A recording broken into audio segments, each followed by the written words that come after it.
Hi all welcome to Manjula ladies வேர்ல்டுங்க. Artificial hair எக்ஸ்டென்ஷனில் centre clip change பண்ணுறதுல 8 இன்ச்சிலேருந்து maximum 20 inches வரைக்கும் அவைலபிளாக இருக்குங்க. நீங்கள் பார்க்குறது 8 இன்ச்சஸ் சென்டர் கிளிப் சேஞ்ச் பண்ணுறது கேர்லி மாடல். ஸோ இதில் ஸ்டேட்டுமே அவைலபிளாக இருக்குது. இதெல்லாம் எப்படி மேம் ஆர்டர் பண்ணுறது அப்படின்னா, ஸ்க்ரீனில் தெரிய நம்பருக்கு ஜஸ்ட்டு ஹாய் அப்படின்னு மெசேஜ் போட்டிங்கன்னா உங்களுக்கு கேட்லாக்ஸ் எல்லாமே வரும். அதில் உங்களுக்கு என்ன ப்ராடக்ட் வேணாலும் ஆர்டர் பண்ணிக்கலாம். ஸோ பேமெண்ட் ஆன்லைன் பேமெண்ட் தாங்க, cash on delivery not available. ஒரு சிலருக்கு முடி ரொம்ப குட்டியாக இருக்குது மேம் அப்படின்னு ஃபீல் பண்ணுவீங்க.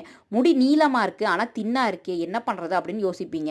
ஸோ இனி முடி குட்டியாக இருந்தாலும் நீளமாக இருந்தாலும் எந்த கவலையுமே வேண்டாம். நம்ம ஆர்டிஃபிஷியல் ஹேர் எக்ஸ்டென்ஷன் உங்களுக்கு பர்ஃபெக்டாக சூட் ஆகுங்க. இந்த எக்ஸ்டென்ஷன் ஸ்டார்டிங் ரேட் வந்து பார்த்திங்கன்னா 250லேருந்து மேக்ஸிமம் 450 மட்டும்தான். ஸோ இதெல்லாமே வேணும் அப்படின்னா, இந்த பெரிய முடி வச்சுக்கணும் அப்படின்னு நிறைய கனவோடு இருக்கவங்கெல்லாம் இனிமேல் கனவை நினைவாக்கிடுங்க. வாட்ஸ்அப்பில் ஜஸ்ட்டு ஹாய்னு ஒரு மெசேஜ் போடுங்க, நம்ம பேஜை ஃபாலோ பண்ணிக்கோங்க. தேங்க்